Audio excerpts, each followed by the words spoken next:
Welcome to Good News TV, a date with Bamidele Samuel. Greetings, fellow Nigerians, friends, and my fellow listeners.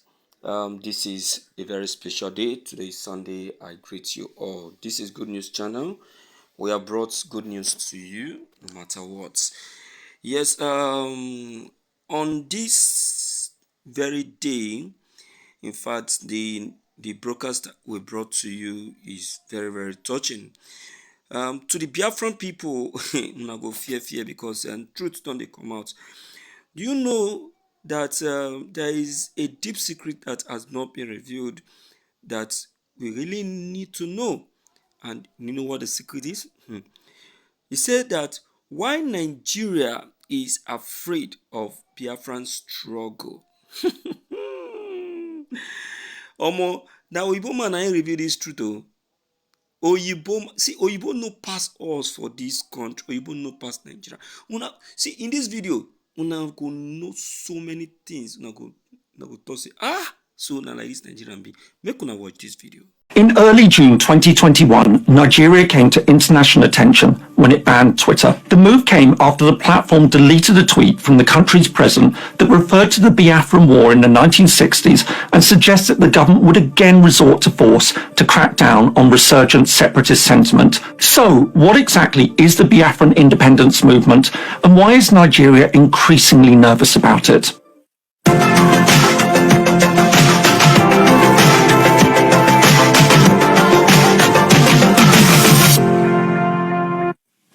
Hello and welcome. If you're new to the channel, my name is James Kerr-Lindsay, and here I take an informed look at international relations, conflict, and the origins of countries.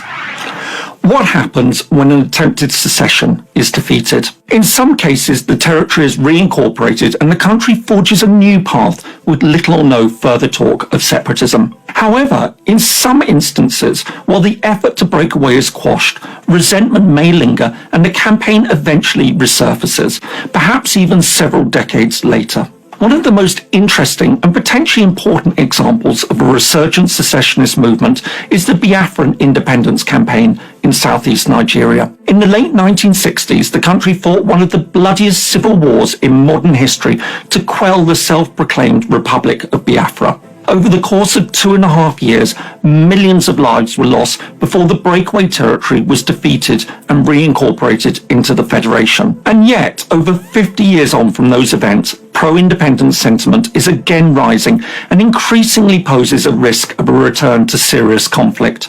So, what's behind the current Biafran independence movement, and just how much of a challenge does it really pose? Nigeria lies in West Africa.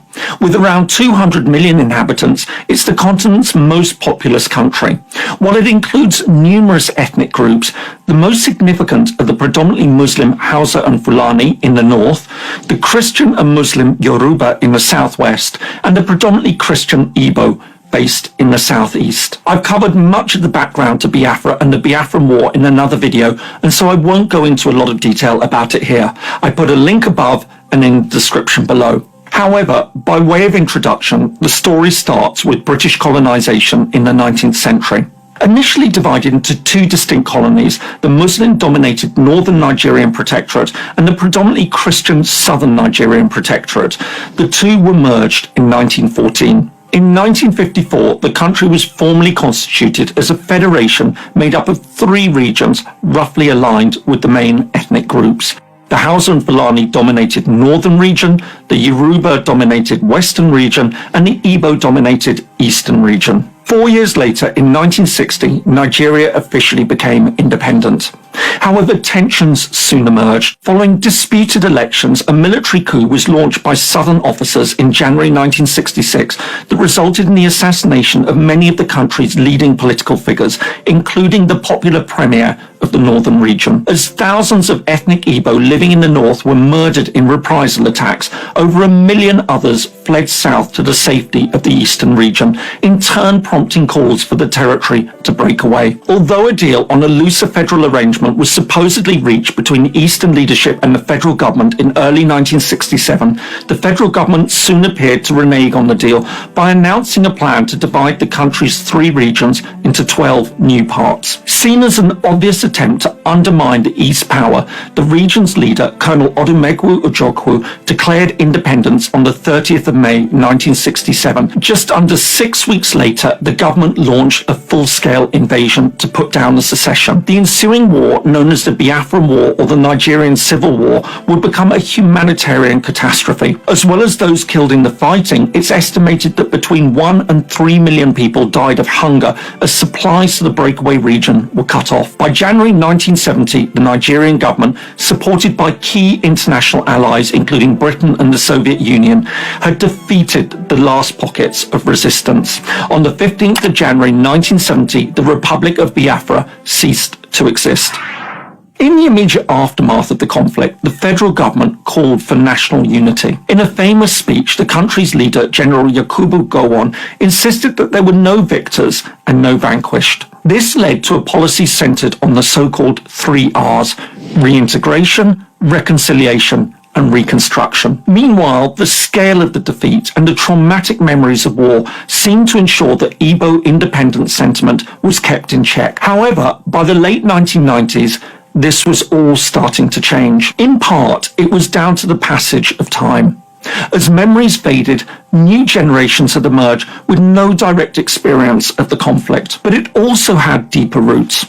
Many felt that despite the government's official 3R policy, the Igbo continued to face hostility and discrimination.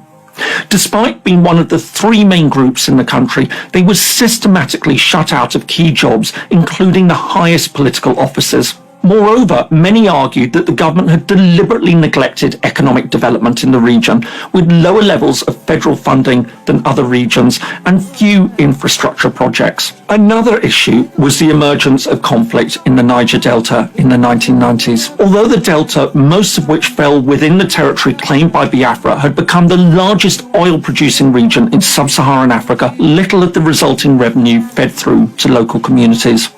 At the same time, they experienced huge environmental damage.